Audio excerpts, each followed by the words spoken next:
Hello dear students, welcome to physics derivation practice session number 4.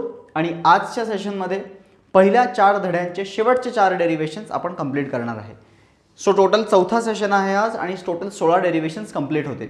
बाकी राहिलेले जे काही गोष्टी आहेत ते थेरॉटिकल क्वेश्चन्स आहेत, ते ॲज सच डेरिवेशन्स नाहीत. Okay, so let's start today's 4 derivations. The first one is the equation or the expression of torque acting on the rotating body. Second is the derivation of terminal velocity when a sphere is falling through a viscous liquid. Third is the Kirchhoff's law in radiation. Okay, Kirchhoff's law चा theoretical proof. आणि last जो आहे तो परत एकदा rotational डायनॅमिक्सचा perpendicular axis theorem. Rotational डायनॅमिक्समध्ये खूप सारे डेरिवेशन्स आहेत, त्यामुळे हे सगळे डेरिवेशन्स घेतोय मी इथे. पहिला आहे टॉर्कचा एक्सप्रेशन. बघा, प्रत्येक डेरिवेशन सॉल्व्ह करताना मी तुम्हाला सर्टन स्टेप्स सांगणार आहे, त्याच फॉलो करायच्या आहेत आणि तसंच प्रॅक्टिस करायची आहे. So let's start with the first. जर क्वेश्चन आला, आता हा क्वेश्चन 3 मार्काला एक्झाममध्ये येईल की एक्सप्रेशन ऑफ टॉर्क डिराईव्ह करा. Okay, on a rotating body. So first of all मला एक रोटेटिंग बॉडी कन्सिडर करावी लागेल. कुठल्याही शेपची रोटेटिंग बॉडी घ्या आणि या रोटेटिंग बॉडीला 3D फील यावा. सो मी याला थोडासा 3D फील देतो. And this rotating body is rotating about certain axis. This is O and then this is blue axis about which the body is rotating. Since इथे टॉर्कचं expression विचारले, so पहिल्यांदा तुम्हाला काय derive करायचे माहिती पाहिजे का? Tau is equal to I alpha. Tau is equal to I alpha derive करायचे. सो ही बॉडी कॉन्स्टंट अँग्युलर ॲक्सेलरेशन अल्फानी रोटेट होत आहे, म्हणजे त्याची स्पीड वाढत वाढत चालली आहे. आता फास्ट फास्ट होत चालली आहे, कॉन्स्टंट अल्फानी रोटेट होते, म्हणजे तिचा ओमेगा वाढत चालला आहे. डेरिवेशन करणं खूप सिम्पल आहे. हे आपल्याला काय करायचं, आपल्याला एका पार्टिकलवर टार्गेट करायचे, एक पार्टिकलवर, आणि त्याच्यासाठी टाऊ काढायचं आणि नंतर सिमिलरली म्हणून ॲड करायचं. सो इथे मी जरी 10-15 पार्टिकल ड्रॉ करेन, M1, M2, M3, M4, M5, Mn, but focus तर एकाच पार्टिकलवर राहणार आहे. KTGमध्ये प्रेशर इक्वेशनमध्ये पण तेच केलं, आपण फक्त पहिल्या पार्टिकलवर फोकस केलं. तसंच इथे पण same thing we are going to do. इथे आपण पार्टिकल्स घेऊ M1, लेटेस्ट से त्याचा परपेंडिक्युलर डिस्टन्स R1 आहे. दुसऱ्या पार्टिकलचं परपेंडिक्युलर डिस्टन्स R2 आहे, मास M2 आहे. तिसऱ्या पार्टिकलचं परपेंडिक्युलर डिस्टन्स R3 आहे, मास M3 आहे. असं करत करत nth पार्टिकलचा डिस्टन्स Rn आहे. आणि हे सगळे गोल फिरतायत बॉडी बरोबर, कॉन्स्टंट अँग्युलर ॲक्सेलरेशन. आता जर एखादी बॉडी सर्क्युलर मोशनमध्ये, हे सगळे पार्टिकल सर्क्युलर मोशनमध्ये फिरतात काय, R1, R2, R3 रिस्पेक्टिव्ह रेडियसच्या, तर जी बॉडी सर्क्युलर मोशनमध्ये फिरतीये आणि तिचं अँग्युलर ॲक्सेलरेशन अल्फाने ती स्पीडअप होतीये, so it has got tangential acceleration. Let us call it as, पहिल्या पार्टिकलचं A1 असेल, linear tangential acceleration. A2, A3 या सगळ्यांना टँजेन्शियल ॲक्सेलरेशन असणार आहे, कारण की त्याची स्पीड वाढत चालली आहे. तसंच ह्याचं टँजेन्शियल ॲक्सेलरेशन असेल An. आणि आपल्याला तर माहिती आहे सर्क्युलर मोशनच्या रूल्सप्रमाणे AT is equal to R alpha असतो, तर त्याच लॉजिकप्रमाणे A1 काय येईल, पहिल्या पार्टिकलचं ॲक्सेलरेशन R1 अल्फा येईल. अल्फा 1 लिहायची गरज नाही आहे, सगळ्यांसाठी अल्फा सेम आहे. तसंच A2, A3, A4, A5 साठी मी लिहू शकतो, बट आपण फोकस करणार आहे फर्स्ट पार्टिकलवरती. फर्स्ट पार्टिकलवरती मला सांगा, फर्स्ट पार्टिकल जो M1 आहे ना, त्यावरती टॉर्क किती ॲक्ट होतोय. त्यावरती टॉर्क या फॉर्म्युलेने कॅल्क्युलेट करू शकतो का आपण. Torque is the moment of force. हे आपण 11वीत शिकलोय. Torque is nothing but the moment of force, आणि फॉर्म्युलाप्रमाणे it becomes R F sine theta. इथे रेडियस वेक्टर R1 आहे, आरची व्हॅल्यू R1 आहे. फोर्स, जो फोर्स ॲक्ट होतोय ना ह्या डिरेक्शनमध्ये, ॲक्सेलरेशन टँजेन्शियल ॲक्सेलरेशन जिथे ॲक्ट होतं ना त्याच्या डिरेक्शनमध्ये जो फोर्स ॲक्ट होतोय, तो फोर्स F1 जो आहे ना, त्याला मी mass of that body M1 into acceleration A1 लिहू शकतो. सो फोर्स F1 आहे आणि R आणि F मध्ये जो अँगल आहे तो क्लिअरली 90 डिग्री आहे, त्यामुळे साईन काय येणार आहे, 90 येणार आहे. So torque on the first particle will be, value wise काय मॅग्निट्यूड काढतोय म्हणून मी वेक्टर साईन सध्या अवॉइड करतो. What will be the torque guys, R1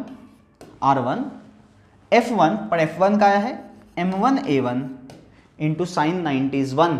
आणि A1 ला जर काही आपण टाकलं इकडे, A1 ची व्हॅल्यू R1 अल्फा, तर तो असा मिळेल M1 R1 आणि ह्याच्यातनं R1, तर R1 स्क्वेअर अल्फा. हे तुमचं पहिल्या पार्टिकलचा टॉर्क मिळाला. That's it, done. तुमचं काम झालं, डेरिवेशन संपलं आपलं. कारण की आपल्याला फक्त सिमिलरली शब्द लिहायचे आता. Similarly τ2 m2 r2 square alpha, τ3 m3 r3 square alpha, आणि असं करत करत τn mn rn square alpha, nth equation. And if I add all these expressions 1 2 3 सगळ्यांचे टॉर्क. आता तुम्हाला सांगून टाकलं ॲड करा, तुम्ही कराल पण तुम्ही स्वतः क्वेश्चन केला पाहिजे की अरे हे ॲड करतोय पण हे वेक्टर्स आहेत, वेक्टर्सला डायरेक्टली ॲड करता येतं का? तर चेक करा, सगळे जरी वेक्टर असतील ना सगळ्यांच्या टॉर्कची डिरेक्शन सेमच आहे. कारण की आर क्रॉस एफ करायचं ना, आर क्रॉस एफ केलं ना तर अपवर्ड येते, टॉर्कची डिरेक्शन अलॉंग अल्फा असते. सो सगळ्यांची डिरेक्शन सेम आहे म्हणून मी ॲड करतोय. सो टोटल टॉर्क जो मिळेल आपल्याला ह्याला सॉल्व्ह केल्यावरती, टोटल टॉर्क तो काय मिळेल, या सगळ्यांना ॲड करताना अल्फा कॉमन येऊन जाईल आणि आतमध्ये काय राहील, m1 r1 square, m2 r2 square, m3 r3 square, m4 r4 square. हेच this is nothing but mi ri square, i is from 1 to n, आणि हेच तर डेफिनेशन ऑफ अल्फा आहे. So this is what we prove, tau is equal to i alpha for any rotating body. Very important question, 3 मार्काला विचारू शकतात. नीट हे सगळं नीट लिहायचं काय, हे मधलं सगळं भरायचं आहे तुम्हाला व्यवस्थित. r2 m2 a2 वगैरे वगैरे सगळं नीट भरायचं आहे. मेन जो कॉन्टेंट आहे तुम्ही तुम्हाला सांगितलं. This is the first derivation of torque acting on a rotating body. कुठल्याही रोटेटिंग बॉडीवरती किती टॉर्क ॲक्ट होतो त्याचं डेरिवेशन आहे. बाकी तर न्यूमेरिकलमध्ये तो फॉर्म्युला डायरेक्टली वापरायचा असतो. ठीक आहे, बट तुम्हाला माहिती पाहिजे कसं आलं आहे ते. Let's move to the second derivation, terminal velocity. Very interesting derivation, खूपच इंटरेस्टिंग डेरिवेशन आहे. इमॅजिन करा एक खूप मोठा आपल्याकडे विस्कस फ्लुइड आहे, मोठ्या कॉलममध्ये लिक्विड भरलंय जे खूप विस्कस आहे.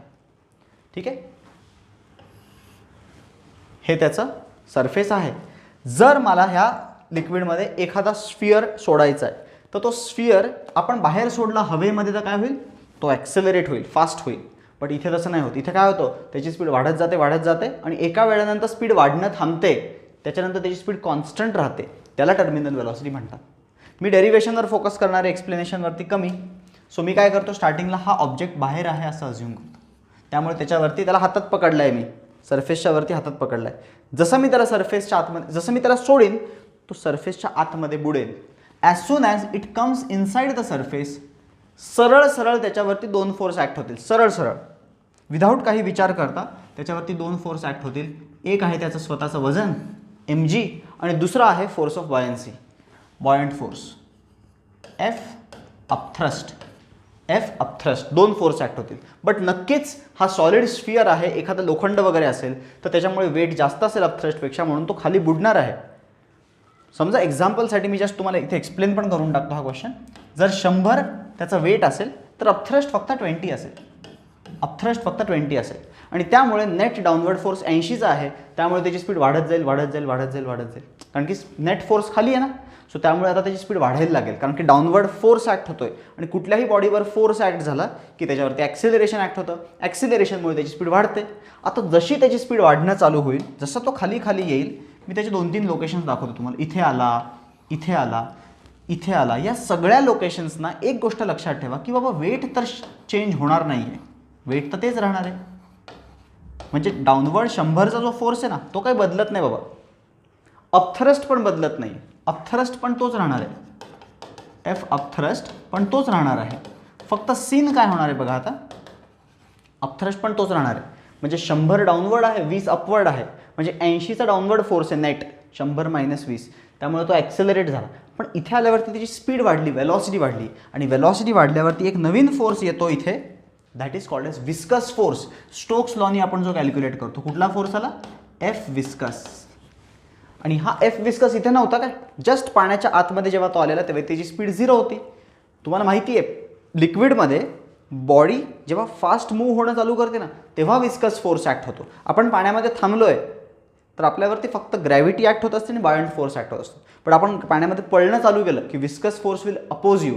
सो हा विस्कस फोर्स या स्फिअरला बिलकुल त्रास देत नाही आहे, तो थांबला आहे कारण की. पण जसा स्फिअर स्पीड वाढवेल तसा विस्कस फोर्स पण वाढायला लागेल आता. आणि विस्कस फोर्स इथे आधी हा 100 आहे, हा 20 आहे, तर विस्कस फोर्स आता ॲक्शनमध्ये आल्यामुळे विस्कस फोर्स पण आता 20चा असेल लेट अस से. पण तरी पण अजून सध्या परिस्थिती काय, डाऊनवर्ड फोर्स जिंकतोय 100 आणि वरचा 40, डाऊनवर्ड 60 आहे. Downward force is winning.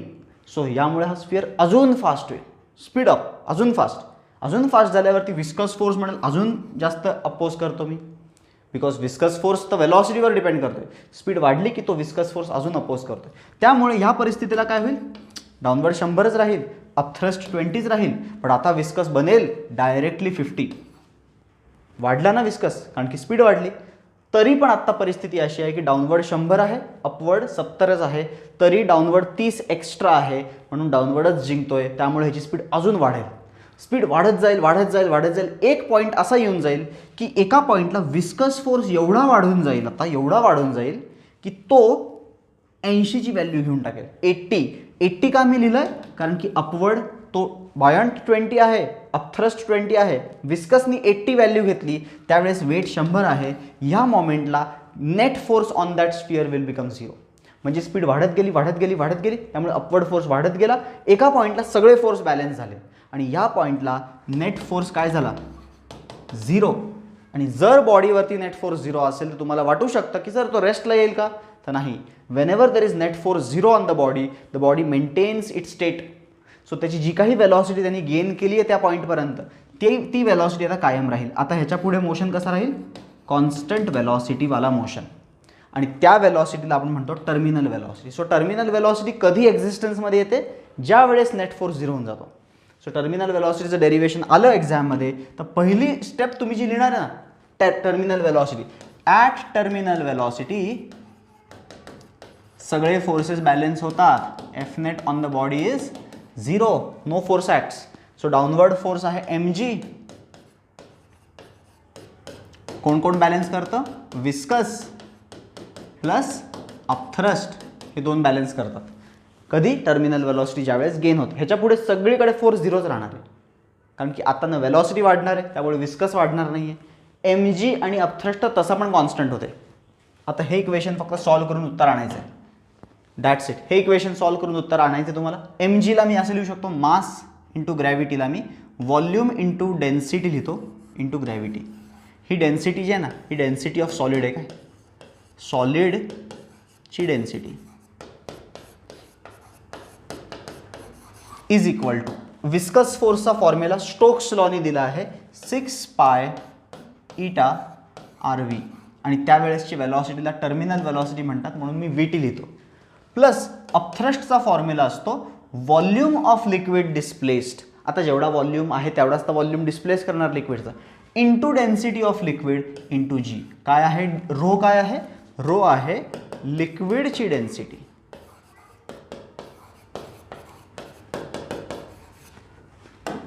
And now volume, since हा स्फेरिकल ऑब्जेक्ट आहे, व्हॉल्यूमचा फॉर्म्युला मी टाकणार आहे 4/3. किंवा त्याचं ते करण्याच्या आधी आपण थोडं सिम्प्लिफाय करून घेऊ ना रे. हा V रो जीकडे घेऊयात. सो V कॉमन येईल, सिग्मा मायनस रो, आणि G पण कॉमन येईल, हा इकडे घेतल्यावरती, is equal to 6 pi eta R आणि VT काढायचं आहे आपल्याला. व्हॉल्यूमचा फॉर्म्युला टाका, ह्याच्या पुढे डोकंच वापरायचं नाही, फॉर्म्युला टाकायचे फक्त. 4/3 pi R³ sigma minus rho G is equal to 6 pi eta R VT. Eta R VT cancel काय काय होतं बघा. पाय वेगळ्या कलरने करतो, पाय एक रेडियस कॅन्सल होतोय, आणि 2 2 3 कॅन्सल होतोय. सो 3 आणि ईटा खाली येईल. 3 आणि ईटा खाली आलं ना, तर 3 3 9 होतं, वरती 2 ॲज इट इज, पाय गेलाय, R², ईटा पण खाली आलाय, sigma minus rho into G is equal to terminal velocity. Very much important for CET point of view. बोर्डला तर आहेच डेरिवेशन. तुम्ही मागचं कुठलंही प्रिव्हियस इयरचं बुक बघाल तर तुम्हाला क्वेश्चन सापडणार नाही. तुम्हाला हा विचारतच नाही काय. हे फर्स्ट इयर आहे, 11वीत इंट्रोड्यूस केलं हे डेरिवेशन. आधी 12वीत इंट्रोड्यूस केलं, आधी 11वीत होतं. सो त्याच्यावर जाऊ नका की मागच्या वर्षी आला नाही आहे म्हणजे नाही येणार. हा नव्हताच 12वीत कधी, हा 11वीत होता. त्यामुळे प्रिव्हियस PYQवरून जज करू नका की हा येईल का नाही येणार. इम्पॉर्टंट आहे, येऊ शकतो. एक्सप्लेन पण म्हणून मी केला ह्याला. ठीक आहे, एक्सप्लेन पण केला की कसा डिराईव्ह झाला तो. हे equation was the key point. तुम्हाला हेच समजलं पाहिजे की बाबा टर्मिनल वेलॉसिटी वेळेस नेट फोर्स 0 होऊन जातो आणि सगळे फोर्सेस बॅलन्स होतात. Let's move to the next derivation. Next derivation आहे theoretical proof of Kirchhoff's law. हे मी लास्टला ठेवतो, थोडं थिअरॉटिकल आहे. हा करून टाकू आपण. हा सिम्पल आहे. Perpendicular axis theorem. पहिलं तर परपेंडिक्युलर ॲक्सिस थिअरम कुठल्या बॉडीजला अप्लाय करू शकतो तर लक्षात ठेवा, only for laminar bodies. Laminar म्हणजे प्लेन बॉडीजला ॲप्लिकेबल आहे. सो इमॅजिन करा हा एक प्लेन आहे, एकदम थोडीशी थिकनेस देऊ त्याला आपण, पातळ अशी शीट आहे अशी मोठी, आणि आपल्याला इथं परपेंडिक्युलर ॲक्सिस थिअरम वापरायचं आहे. तर परपेंडिक्युलर ॲक्सिस थिअरम काय सांगतोय, मी आता एक्सप्लेन नाही करत, मी एक्सप्लेनेशन कसा डिराईव्ह करायचं नाही, स्टेप्स सांगतोय की तुम्हाला काय करावं लागेल.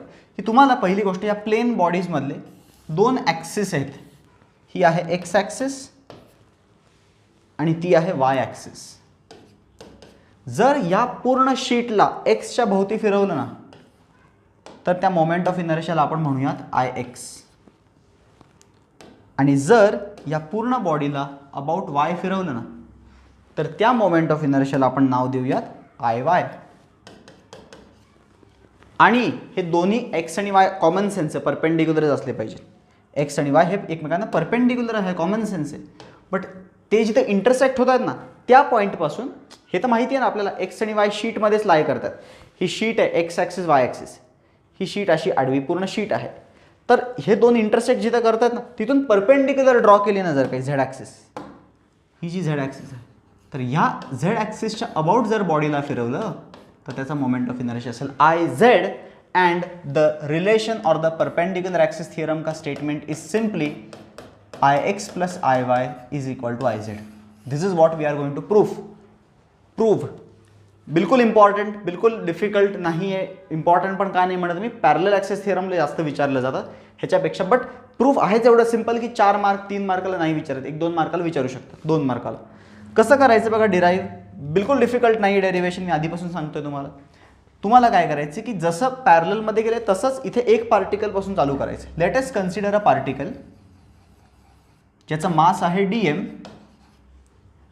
आणि त्याचं लोकेशन आहे एक्स कॉमा वाय. सांगा बरं एक्स कॉमा वाय म्हणजे एक्स काय असतं, तर एक्स असतं डिस्टन्स ट्रॅव्हल्ड अलॉंग एक्स, आणि वाय काय असतं, डिस्टन्स ट्रॅव्हल्ड अलॉंग वाय. म्हणजे हे वाय असतं डिस्टन्स, म्हणजे हे पण वाय झालं. हे एक्स असतं डिस्टन्स, म्हणजे हे पण एक्स झालं. बरोबर का. सो त्या डीएमचा मोमेंट ऑफ इनर्शिया, बघा बॉडीचा विसरून जा, पार्टिकलचा moment of inertia of dm about X axis काय येईल. अबाउट एक्स ॲक्सिस जर त्या पार्टिकलला फिरवलं ना तर त्याचा डिस्टन्स वाय आहे, वाय स्क्वेअर डी एम येईल ना, Y square D M obviously. Therefore moment of inertia, therefore असं लिहूयात, कलर चेंज करून लिहूयात. Therefore moment of inertia of whole body about X axis will be integration Y square D M. आणि यालाच आपण I x म्हणतो ना, यालाच काय म्हणतो आपण, आय एक्स. सो काय बनेल हा, I X Y square D M. Moment of inertia of D M, ह्या पार्टिकलचा मोमेंट ऑफ इनर्शिया आता आपण वाय ॲक्सिस काढूयात. About Y axis, about Y axis किती येईल, एक्स स्क्वेअर डी एम येईल. अरे हे डिस्टन्स एक्स आहे ना, एक्स स्क्वेअर डी एम येईल. बट पूर्ण बॉडीचा कसं काढतो आपण, त्याला इंटिग्रेट करून. Therefore moment of inertia of whole body about, पूर्ण बॉडीचा moment of inertia about Y axis काय येईल, I Y is equal to integration X square D M. याचं इंटिग्रेशन घ्यावं लागलं आणि आपल्याला हे प्रूव्ह करायचं आहे. सो आता आपण लिहूयात की moment of inertia of D am about Z axis काय असेल. आता अबाउट झेड ॲक्सिस म्हणजे असं फिरवलं तर त्याचा हे जे असेल ना, हे आरच्या अबाउट फिरेल ना तो, बरोबर ना, तो पॉईंट मध्ये कुठेतरी आहे. सो त्याचा डिस्टन्स किती असेल, झेड ॲक्सिसपासून आर असेल. सो किती असेल moment of inertia, R square D M. Therefore पूर्ण बॉडीचा, therefore M I of whole body काय असेल, about Z axis will be I Z equals to integration R square D M. So 1, 2 आणि 3 important step. Body integrate, point particle integrate करून पूर्ण body, point particle integrate करून पूर्ण body, point particle integrate करून पूर्ण बॉडी. And this proof is very simple now, because simply add 1 and 2. बघा काय आहे, if you add this and this काय मिळते बघा तुम्हाला. Therefore I X plus I Y is equal to, करा add I X plus I Y, integration Y square D M plus integration X square D M. इंटिग्रेशनमध्ये जर काही variable same असेल तर ॲड करता येतात दोघांना. Y square plus X square D M. अरे Y square plus X square काय आहे, X square plus Y square नाही आहे का आर स्क्वेअर. हा परपेंडिक्युलर, तो हायपोटेनियस आहे. सो हा काय झाला, is equal to integration R square D M झाला. अरे but integration R square D M काय, आय झेड आहे, is equal to I Z I X plus I Y is equal to I Z. Prove, पूर्णपणे easily prove करता येतं. Basic steps आहेत जे माहिती पाहिजे. बॉडी घ्यायची, पॉईंट घ्यायचा, ह्याचा मोमेंट ऑफ इनर्शिया काढायचा अँड ऑल दोज थिंग्स. ठीक आहे. And now the last derivation of today's session, that is Kirchhoff's law and it's theoretical proof. बघा टेक्स्टबुकमध्ये फिगर वगैरे काही दिलेली नाही आहे, बट मी तुम्हाला सांगतो की हा एक कॉन्स्टंट टेम्परेचर एन्क्लोजर आहे. म्हणजे असा एक बॉक्स आहे की ज्याच्यामधलं टेम्परेचर कॉन्स्टंट राहतं, यातलं टेम्परेचर काही बदलणार नाही आहे. आणि या बॉडीमध्ये, या बॉक्समध्ये आपण 2 बॉडीज घेतल्या आहेत, 2 बॉडीज. एक आहे ब्लॅक बॉडी परफेक्टली, ज्याला मी पिंक दाखवतो ॲक्च्युली. ही परफेक्टली ब्लॅक बॉडी काय, एक्झॅक्टली परफेक्टली ब्लॅक बॉडी येते. आणि अशीच सेम, एकदम सेम दिसणारी ऑर्डिनरी बॉडी आहे. ही ordinary body, ordinary body black body दोन्ही सेम साईजची, एकदम सेम आयडेंटिकली दिसायला, काहीच डिस्टिंग्विश नाही करतायत. आणि त्या दोघांना गरम करून ठेवलंय रूम, त्या टेम्परेचर एन्क्लोजरमध्ये. खूप वेळानंतर जर बघितलं दोघांचं टेम्परेचर सेम होऊन जाईल, कारण की जो गरम आहे तो हीट देईल, जो थंड आहे तो हीट घेईल, आणि फायनली टेम्परेचर बॅलन्स होऊन जाईल. एकदा टेम्परेचर बॅलन्स झाल्यानंतर, बघा काय, एकदा टेम्परेचर बॅलन्स झाल्यानंतरची गोष्ट आहे. आपल्याला माहिती पाहिजे की ही तर ब्लॅक बॉडी आहे, ह्याचा कोइफिशियंट ऑफ ॲब्झॉर्प्शन 1 असतो, कोइफिशियंट ऑफ एमिशन 1 असतो, एमिसिव्हिटी 1 असते आणि कोइफिशियंट ऑफ ॲब्झॉर्प्शन 1 असतो. बट ह्याचा तसं नसतं, ह्याचा कोइफिशियंट ऑफ ॲब्झॉर्प्शन आणि ह्याचा कोइफिशियंट ऑफ एमिशन वेगवेगळा असतो. आणि आपल्याला माहिती त्याचे फॉर्म्युले असतात. Coefficient of absorption is amount of heat absorbed divided by amount of heat incident वगैरे वगैरे. एमिसिव्हिटीचा फॉर्म्युला असतो emissive power upon emissive power of black body at the same temperature. हे सगळे फॉर्म्युले असतात. सो लेटस से ह्याचा ए आणि इथं 1 आहे, ब्लॅक बॉडी येतो, हा ब्लॅक बॉडी आहे काय, हा ऑर्डिनरी बॉडी. तर ऑर्डिनरी बॉडीसाठी कोइफिशियंट ऑफ एमिशन ई आहे, कोइफिशियंट ऑफ ॲब्झॉर्प्शन ई आहे. तर किर्चॉफ्स लॉ स्टेट काय करतोय, किर्चॉफ्स लॉ हेच स्टेट करतोय की फॉर एनी बॉडी कुठल्याही बॉडीसाठी coefficient of absorption is always equal to coefficient of emission. आणि हे प्रूव्ह करायचं आपल्याला, हे इक्वल टू हे आहे. How do we prove it, त्याच्या प्रूफला स्टेप्स आहेत. किर्चॉफ्स लॉमध्ये क्वेश्चन आला तर तुम्हाला स्टेप्स लक्षात ठेवायचे. First, let Q be amount of heat incident per unit time on both bodies. हे डेरिवेशन तुम्हाला थोडंसं पाठच करावं लागणार आहे काय, on both bodies per unit time. दोन्ही बॉडीजवरती किती हीट पडती आहे, Q एवढी हीट पडती आहे. Q एवढी हीट पर युनिट टाइम दोन्ही बॉडीजवर पडती आहे. आता लॉजिकली जी ब्लॅक बॉडी आहे ना त्याची स्टोरी ऐका तुम्ही, आणि नंतर मी तुम्हाला ऑर्डिनरी बॉडीची स्टोरी ऐकवतो. ब्लॅक बॉडीची स्टोरी काय की जेवढी हीट पडते ना त्याच्यावरती पर युनिट टाइम तेवढीच्या तेवढी हीट तो ॲब्झॉर्ब करून घेईल, तेवढीच्या तेवढी हीट तो काय करून घेईल, ॲब्झॉर्ब. जेवढी हीट बघा इथं मी असं लिहितो, ब्लॅक बॉडीसाठी खूप वेळानंतर दोघांचे टेम्परेचर सेम आहेत. सो ब्लॅक बॉडीसाठी amount of heat absorb amount of heat absorb is equal to amount of heat emitted पाहिजे ना. समजा असं नसेल तर त्याची टेम्परेचर वाढेल. जर ॲब्झॉर्ब जास्त करतोय आणि लीव्ह कमी करतोय तर टेम्परेचर चेंज होईल. बट खूप वेळ झाला आहे आता, टेम्परेचर काही बदलत नाही आहे. याचा अर्थ टेम्परेचर बदलत नाही आहे म्हणजे जेवढी ॲब्झॉर्ब करतोय तेवढीच एमिट करतोय ब्लॅक बॉडी, आणि ऑर्डिनरी पण जेवढी ॲब्झॉर्ब करतोय तेवढीच एमिट करतोय, नाहीतर टेम्परेचर चेंज होणार. सो जर ॲब्झॉर्ब आणि एमिट सेम असेल तर ॲब्झॉर्ब किती करतोय, जेवढी पडते ना ब्लॅक बॉडीवरती ती सगळीची सगळी ॲब्झॉर्ब करण्याची त्याची ताकद असते. सो क्यू पडते ना, तो क्यूच्या क्यू ॲब्झॉर्ब करेल. क्यू पडते तर क्यूच्या क्यू ॲब्झॉर्ब करेल. मग तो एमिट किती करेल, तर त्याची एमिसिव्ह पॉवर आरबी आहे. तो किती एमिट करू शकतो, आरबी. एवढी हीट तो पर युनिट टाइम एमिट करू शकतो. एवढी हीट तो पर युनिट टाइम एमिट करू शकतो. जेवढी ॲब्झॉर्ब तेवढी एमिट करतो. याचा असं नाही आहे. याच्यावरती पडती आहे क्यू, ऑर्डिनरी बॉडीवरती पडती आहे क्यू, बट तो सगळी ॲब्झॉर्ब करण्याची त्याची ताकद नाही आहे. तो फक्त क्यू ए एवढाच ॲब्झॉर्ब करू शकतो. म्हणजे तो किती ॲब्झॉर्ब करू शकतो, ए इंटू क्यू एवढा ॲब्झॉर्ब करू शकतो. हा क्रॉस मल्टिप्लाय केला मी. तो केवढा ॲब्झॉर्ब करू शकतो, ए इंटू क्यू.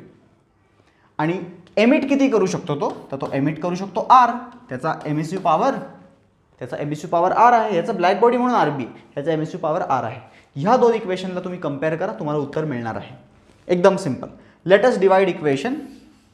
ह्याला 1 म्हणूयात, ह्याला 2 म्हणूयात. Let us divide equation 2/1. 2/1 केलं ना तर काय येईल बघा, कलर चेंज करून 2/1 केलं तर A Q is equal to R upon R B इथे येईल आणि इथे क्यू येईल. So Q Q cancel, A is equal to R by R B मिळेल. And therefore R by R B तर ई असतो. Hence we prove that A is equal to E. Simple. This is how you prove it. A is equal to E आहे.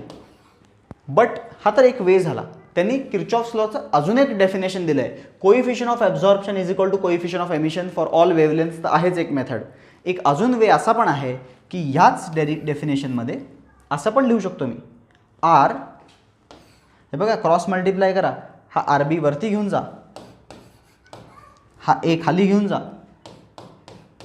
तर असं पण define केलं जातं. Kirchhoff's law is also defined as emissive power of a black body is equal to the ratio of emissive power of a ordinary body to coefficient of absorption of the ordinary body at same temperature for all wavelengths. But हे तुम्ही घेऊ नका हा पाला. हे किती simple आहे. ए is equal to E. हेच लिहा एक्झाममध्ये. तुम्हाला एक्झाममध्ये मुद्दामून नाही विचारणार की सांग. हां, MCQमध्ये येऊ शकतं की which of the following is Kirchhoff's law. हे सापडणारच नाही तुम्हाला. मग तुम्ही इकडे तिकडेच बघाल. हे पण असेल तिथे. ठीक आहे, हे पण माहिती असलं पाहिजे आपल्याला. हे तर आहेच रे, हे तर फेमस आहे. बट किर्चॉफ्स लॉला असं पण देऊ शकतो, हे तुम्हाला माहिती असलं पाहिजे. Okay, so these were 4 important derivations of these first 4 topics. आता नेक्स्ट वीकमध्ये आपण टार्गेट करूयात lesson number 5 to 8. 5 to 8 lesson target करूयात. पहिले 4 लेसन झाले आहेत. पहिल्या 4 लेसनचे आपण रिव्हिजन केले आहेत. तुम्ही आजपासून, आता मी आज अपलोड केलं व्हिडिओ, त्याच्यानंतर तुम्हाला उद्या, दॅट इज सॅटर्डे, संडे, 2 दिवस आहेत. हे 16 डेरिवेशन 2-2 वेळा लिहून टाका. 32 टाइम्स होऊन जाईल सगळं. ठीक आहे, 2 टाइम्स लिहा म्हणजे तुम्ही प्रत्येक डेरिवेशन, आणि फास्ट लिहा. 30-32 मिनिटाचं काम आहे. Won't take much time. So that's it guys. Let's end this session. भेटूयात नेक्स्ट वीक, नेक्स्ट मंडे और Tuesday with next 4 lessons revision. So thanks for watching this session guys. We will meet in the next session now.